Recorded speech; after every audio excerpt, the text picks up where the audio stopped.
communication, marketing, recrutement. Vos besoins ont des solutions vidéo avec Décideur TV, le studio.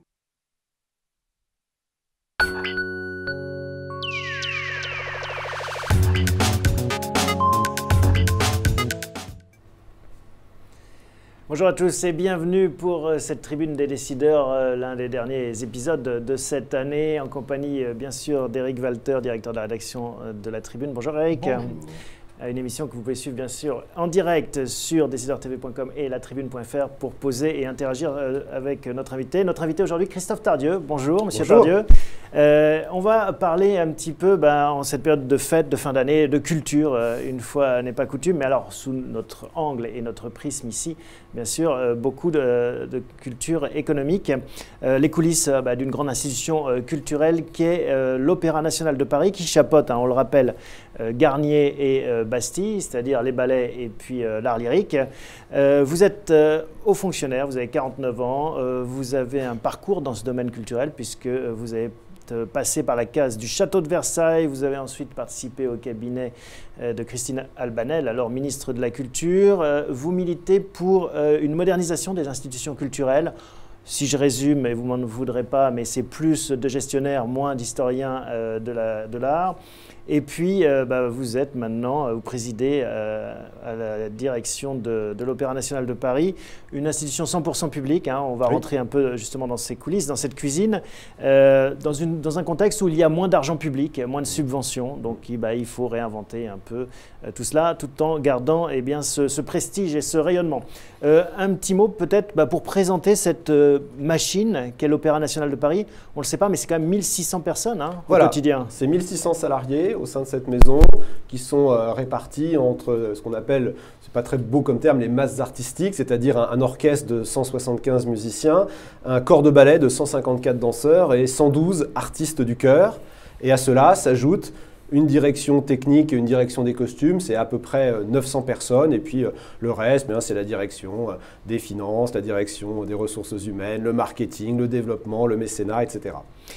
Quels sont les grands chiffres de cette exploitation? On arrive à la fin de cette année 2013, les grandes masses. Alors les grandes masses, c'est en gros 200 millions d'euros de budget, dont environ 50% une subvention de l'État.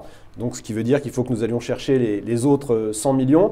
Alors, dans le spectacle vivant, 50%, c'est une réelle performance, puisqu'en général, les structures publiques sont subventionnées entre 70 et 80%. Mais il est vrai que la taille de l'Opéra de Paris fait qu'on peut certainement avoir un peu plus de recettes que nos collègues. Alors, quelles sont justement ces autres sources de financement? Alors, il y a d'abord, premier lieu, c'est les recettes de billetterie. C'est en gros les 2/3 de nos ressources propres, ce sont des recettes de billetterie. Ensuite, il faut ajouter à ça le mécénat. Le mécénat, c'est quand même pas loin de 10 millions d'euros. Mécénat qui est cherché tous les ans en collaboration extrêmement étroite avec l'Association pour le rayonnement de l'Opéra de Paris, qui est notre société d'amis, de soutien. Ensuite, on rajoute à cela des ressources qui croissent chaque année, ce sont les visites du Palais Garnier. Nous accueillons plus de 650 000 visiteurs au Palais Garnier, en journée naturellement, pas en spectacle. Ils viennent voir le bâtiment en fait. Ils viennent voir le bâtiment, ils viennent voir la salle, ils viennent voir le plafond de Chagall, ils viennent voir le grand foyer Napoléon III. Et ça, c'est quelque chose qui a beaucoup d'attrait. Et on s'efforce de beaucoup développer ces visites parce qu'on y croit beaucoup et ça nous rapporte, bon an mal an, entre 5 et 6 millions d'euros. Il y a aussi des recettes de concessions. Nous avons des concessionnaires. Je pense par exemple à notre restaurant au Palais Garnier, qui est un concessionnaire. Je pense aussi à Bastille, c'est plus anecdotique, mais le Club Med Gym, qui est installé dans nos locaux et qui est un de nos concessionnaires. Et puis, il y a aussi les locations d'espace, les locations du Palais Garnier pour des tournages. Voilà, tout ça fait, au bout du compte, pas loin de 100 millions d'euros. Et puis, on a beaucoup de projets, de nouvelles ressources propres. Le développement de la marque Opéra de Paris, à laquelle nous croyons beaucoup et qui vient d'être lancée dans une première étape il y a peu de temps. Et puis également tout ce que nous faisons dans le domaine de l'audiovisuel, puisque nous avons créé une filiale de production audiovisuelle qui nous permet de diffuser nos spectacles au cinéma, sur DVD, bientôt en streaming et en VOD. Voilà, donc on essaye de se développer un maximum, vous l'avez dit. Les ressources de l'État sont aujourd'hui un peu en diminution. C'est-à-dire qu'on vous les coupe. Là, demain, vous avez votre budget, je crois, à votre conseil d'administration. On vous demande de faire à ISO budget ou est-ce que c'est un recul? Il y a une baisse de la subvention qui commence à devenir un peu difficile parce qu'elle fait suite à 2 années où il y a déjà eu des baisses de subventions. C'est-à-dire que vous êtes passé de combien à combien? Les années fastes au sommet de la montagne? Alors au sommet de la montagne, il y a une quinzaine d'années, la ressource publique, c'était les 2/3 des ressources de l'Opéra. Aujourd'hui, on est en train de tangenter les 46-47%. D'accord. Et en valeur absolue, ça fait combien? En valeur absolue, la subvention de l'État pour l'année prochaine, ça sera 94 millions d'euros. Un mot, vous évoquiez tout à l'heure la masse salariale, en tout cas vous décomposiez le paysage salarial de l'Opéra. C'est une maison dont on a dit à un moment que les avantages, les structures, les coûts étaient quand même très élevés, que c'était un petit peu compliqué. Est-ce que sur le plan social, il y a encore des choses à faire? Parce que c'est un sujet très sensible, parce que quand ça se passe mal, il n'y a pas de représentation. Et il n'y a pas de recettes. Il y a des anecdotes formidables dont je me souviens sur l'Opéra. Il y avait par exemple un salarié, s'il passait devant le rideau pendant l'entracte, ça s'appelait faire un feu. Il touchait je ne sais combien. Donc, est-ce qu'il y a encore des marges de manœuvre? Je ne dis pas ça par méchanceté, mais juste comme vous avez des problèmes budgétaires, est-ce qu'il y a encore des sujets sociaux importants? Il y a toujours des sujets sociaux au sein de cette maison. Moi, la seule chose que je tiens à souligner, c'est que ça fait 2 ans et demi que nous n'avons eu aucun spectacle d'annulé pour fait de grève. Il y a un vrai dialogue avec les organisations syndicales. Il y a des avancées qui ont lieu régulièrement. Nous avons, il y a 2 ans, par exemple, signé un accord d'intéressement que je trouve extrêmement intéressant parce que justement très pédagogique. Disons aux salariés, si grâce à vous, nous faisons plus de recettes que ce que nous avons prévu, il est logique qu'on vous en rétrocède une partie, et ça je pense que c'est très bien compris. Après, il y a en effet toute cette partie un peu légendaire. Vous citiez cette anecdote, moi je me rappelle du film, remarquable film L'exercice de l'État, qui représente un ministre des Transports qui essaye de faire plaisir à sa femme et en l'emmenant voir un spectacle au Palais Bastille et qui reçoit un SMS, spectacle annulé, grève à Bastille, et il se réjouit beaucoup de cette annulation parce qu'il s'apprêtait à passer 6 heures pas forcément agréable pour lui. Donc tout ça, c'est un peu du passé, et parce que nous avons, je le crois, réussi à nouer avec les organisations syndicales un dialogue fructueux, et je pense aussi que les salariés de cette maison ont bien compris que dans une période où la ressource publique diminue, pour les raisons que l'on sait, eh bien, il faut aussi qu'on ait des recettes, et qu'un soir de un spectacle annulé à Bastille, ça peut représenter pas loin de 350 000 euros de recettes. Vous gagnez de l'argent? Alors, on gagne de l'argent après subvention, oui. Non, parce que pour intéresser ces salariés, il faut quand même dégager un bénéfice. Alors, voilà, absolument. Et c'est en fait l'intéressement pour nous est calculé sur la différence entre le budget initial et ce qui est réellement fait. Et c'est là-dessus qu'un intéressement est versé. Pour 2014, nous prévoyons un budget en excédent d'un peu moins de 2 millions d'euros. D'accord. Alors, plusieurs questions nous parviennent déjà. La part annuelle du budget alloué par l'État, on y a répondu. Sentez-vous que l'arrivée de Benjamin Millepied à la tête de Garnier a changé quelque chose en termes de public? Alors, Benjamin Millepied, il arrive en novembre 2014. Pour le moment, c'est Brigitte Lefebvre qui est directrice de la danse jusqu'en novembre 2014. Alors, Benjamin travaille ardemment sur les prochaines saisons et s'apprête en effet à présenter des saisons tout à fait éblouissantes. Ce que l'on pense, et on en a déjà discuté avec lui, c'est qu'il compte, je pense, beaucoup s'investir dans le domaine du mécénat, qui est un sujet qu'il connaît bien. Parce que il vient des États-Unis. Venant des États-Unis. C'est une culture anglo-saxonne où ça marche mieux. Il a quoique français, il a une vraie culture anglo-saxonne en la matière. Et en matière de mécénat, on réfléchit à beaucoup de choses pour essayer de le développer avec lui et ses projets. Ça, vous pensez que c'est vraiment un filon qu'il faut exploiter davantage sur le modèle justement des grandes institutions culturelles anglo-saxonnes? Alors, j'aurais une réponse nuancée. On a une chance extraordinaire en France, c'est qu'on a la loi Yagon de 2003, qui est vraiment un dispositif juridique extraordinaire. Vous me le rappelez? Et d'une efficacité fabuleuse, c'est-à-dire qu'une entreprise qui donne de l'argent en tant que mécène peut déduire 60% de cette somme de son impôt sur les sociétés, dans une limite du chiffre d'affaires, et également bénéficier de 25% de contrepartie de la part de la structure qui bénéficie de ce mécénat.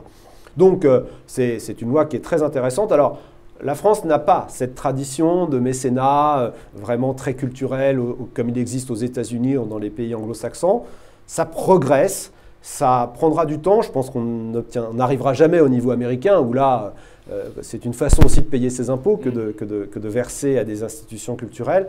Mais néanmoins, je pense qu'on a des vraies marges de progrès. Donc ce que vous dites, c'est plus les entreprises qui subventionnent, qui font du mécénat d'institutions culturelles en France que des particuliers, hein, comme ça peut être le cas en Angleterre ou aux États-Unis. Oui, c'est le cas parce que notamment l'avantage fiscal pour les particuliers, il est plafonné. Donc forcément, au bout d'un moment, ça devient moins intéressant. Alors une question d'un internaute. Billy, l'opéra, les ballets restent des activités assez élitistes. Quelles mesures pourraient permettre de les démocratiser davantage?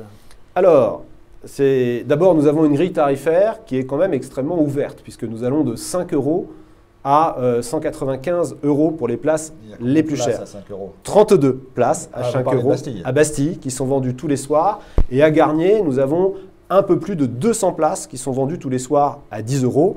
Alors, je serai franc et honnête avec vous, ce ne sont pas des places où la visibilité est parfaite. Néanmoins, vous entendez remarquablement bien et vous êtes dans un lieu magique comme celui de Garnier. Donc, il faut qu'on ait une grille tarifaire la plus ouverte possible. Et tous les soirs, à Garnier, on propose 1000 places. À Bastille, pardon, on propose 1000 places en dessous de 90 €. 1000 places, c'est déjà un théâtre important en région. Et puis, je crois qu'il faut qu'on aille plus loin parce que nos taux de remplissage, ils sont depuis 3 ans au-dessus de 92 % de remplissage. Donc ça veut dire que nos salles sont vraiment presque toujours pleines.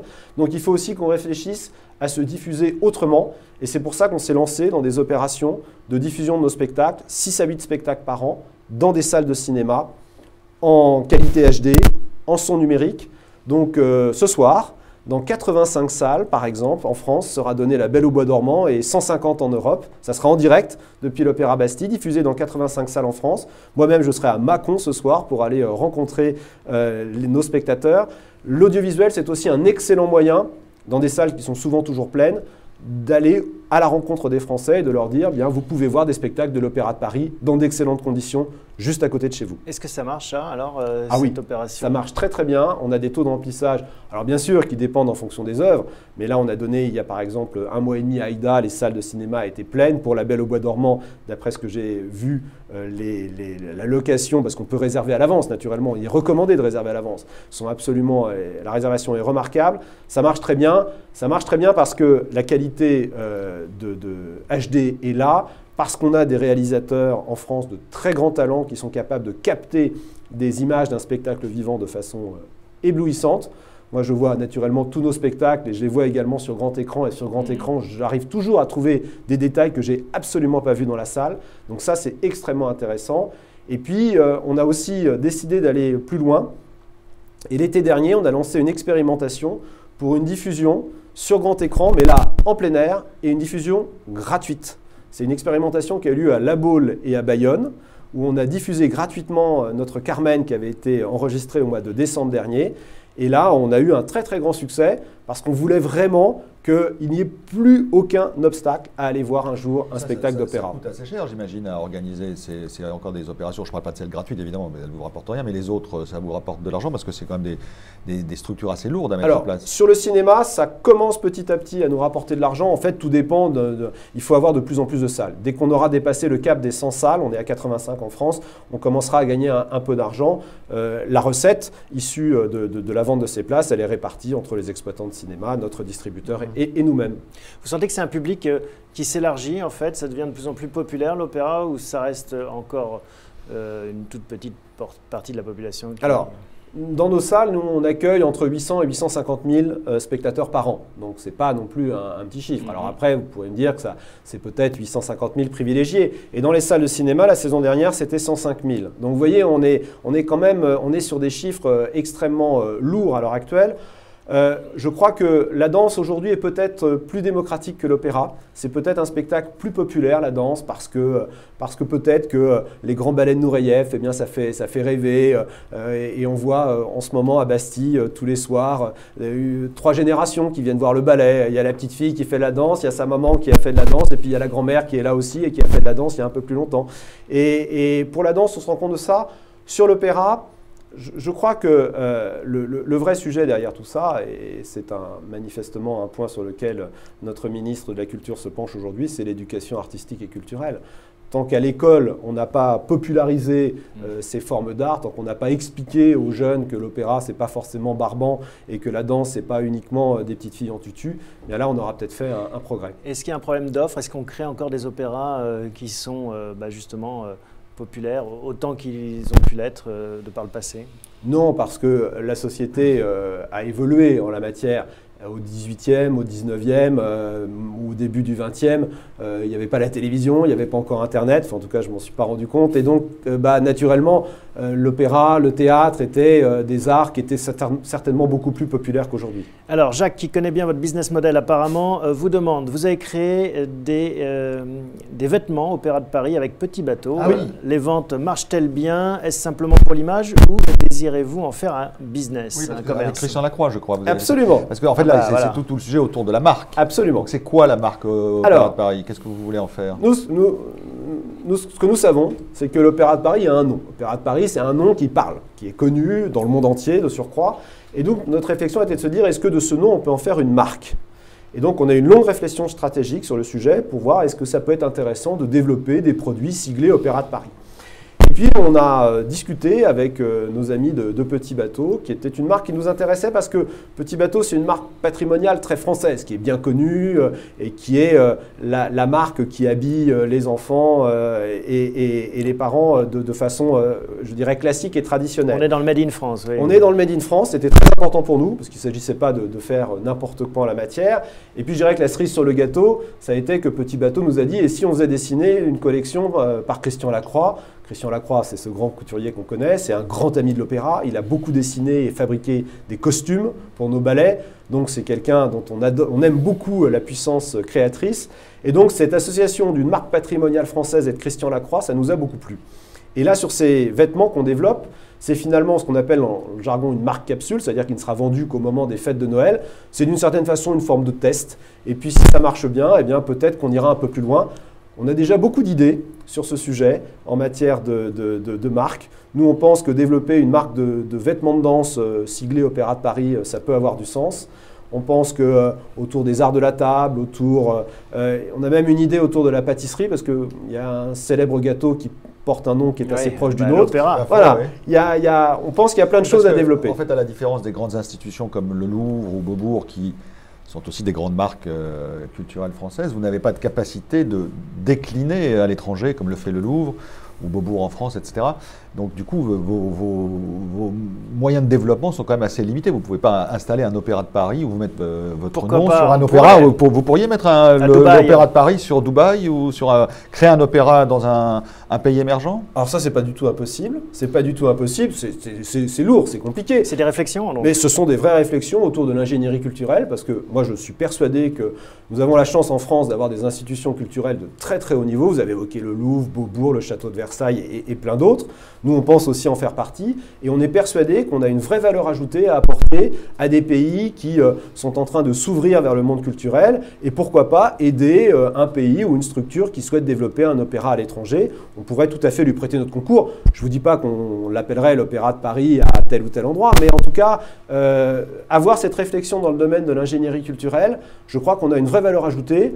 Il y a plein de sociétés étrangères anglo-saxonnes sur ces dossiers. Nous, on pense qu'on est tout aussi compétents qu'eux, on a peut-être même encore plus de pratique qu'eux, donc pourquoi pas?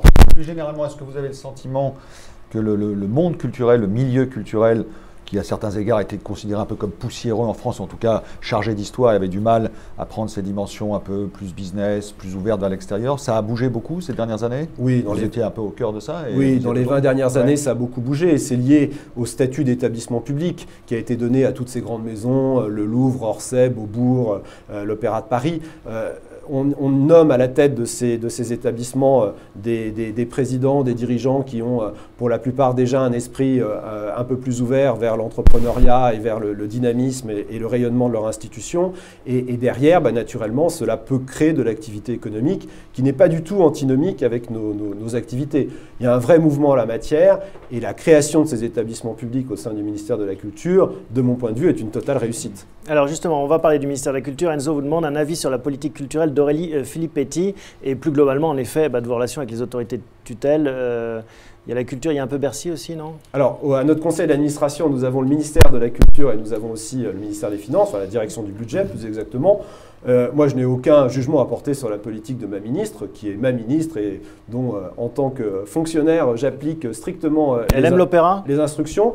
Elle vient de temps en temps à l'opéra, elle vient de temps en temps au ballet. Et vous savez, ministre de la Culture, c'est une tâche qui est totalement éreintante puisque vous travaillez 12 heures par jour à votre bureau et tous les soirs, vous êtes obligé de sortir pour voir un spectacle ou une exposition. Donc, elle vient nous voir, mais elle va aussi en voir d'autres et c'est tout à fait normal. Après, ce qui est sûr, c'est qu'aujourd'hui, dans nos relations avec les tutelles, nous sommes confrontés à cette difficulté de baisse des subventions qui nous oblige à réinventer nos modèles. Alors, bon, bien sûr, c'est toujours plus simple de vivre sur la subvention. En même temps, être obligé de réinventer le modèle, ça nous pousse à être plus dynamique. Et je dirais qu'en termes de gestion de cette maison, c'est extrêmement intéressant d'avoir de nouveaux challenges et d'essayer de pousser tout le monde à faire preuve davantage de dynamisme et de motivation. Alors, on va vous donner un autre micro parce qu'apparemment, on a un petit problème de son. Voilà. Merci. On finit comme à l'ERTF à l'époque. Magnifique. Il a un look très ERTF. C'est un micro patrimonial. Voilà, exactement. C'est du Made in France aussi. Alors, une remarque de Lise qui attend la même chose dans le parc de la Villette cet été que ce qu'on a évoqué avec La Baule et Bayonne, c'est-à-dire, j'imagine, des diffusions en plein air. Alors voilà, si le message est passé, la Villette, pensez à la Villette. Jacques Martial, le patron de l'EPP-GHV, sera certainement très intéressé par cette suggestion. Bon. Léa dit « J'ai vu le parc hier à Garnier, félicitations, c'était magnifique. Quel budget pour les costumes? Vous savez ça? » Oui, alors ça dépend des œuvres, naturellement, et ça dépend...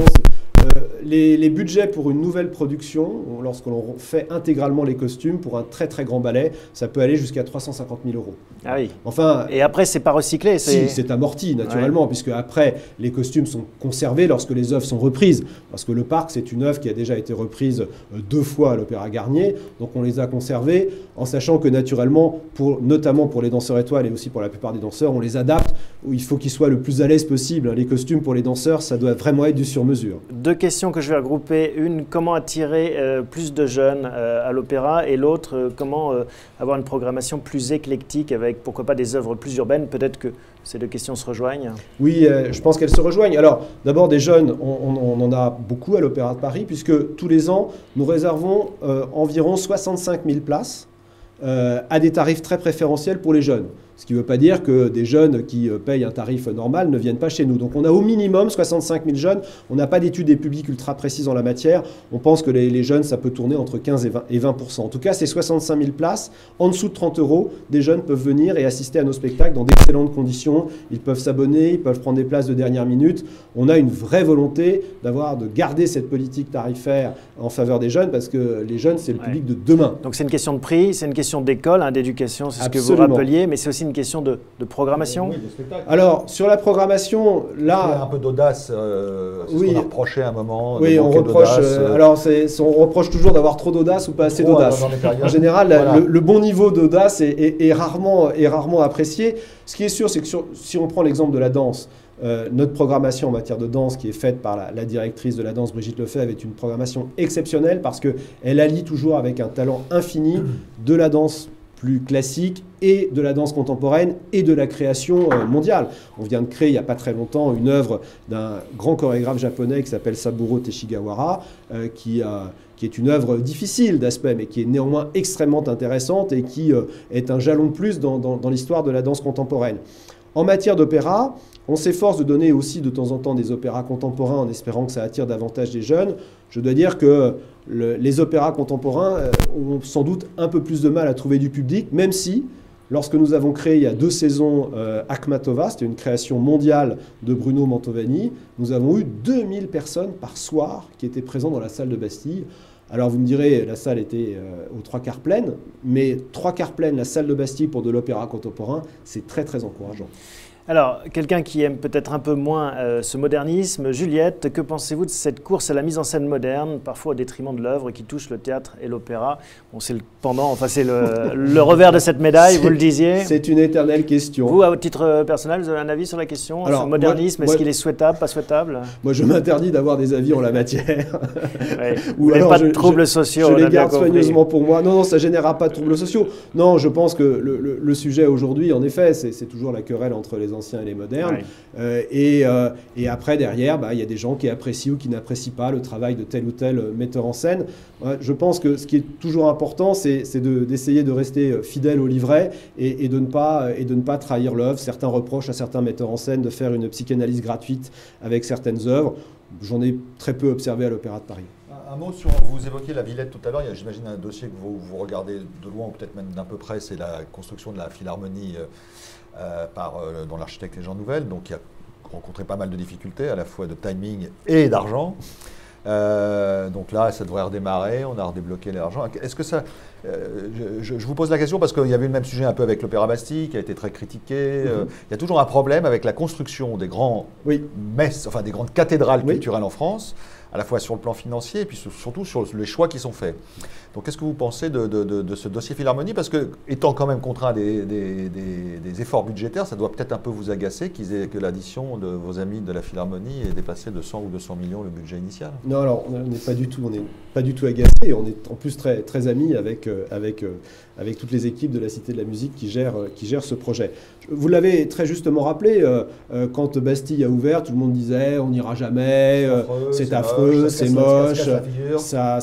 Alors ça c'est fini, les pierres de façade maintenant sont bien collées. C'est pas très beau quand même. Mais ça, c'est un jugement qui vous les anciens et les modernes, oui.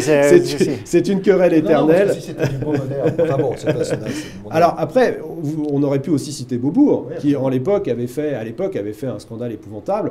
Et moi, je peux remonter encore plus loin, à l'Opéra Garnier, lorsque le plafond de Chagall a été posé en 1964. Donc il y a toujours cette éternelle querelle. Sur la Philharmonie, moi, je suis persuadé que ça sera un équipement exceptionnel.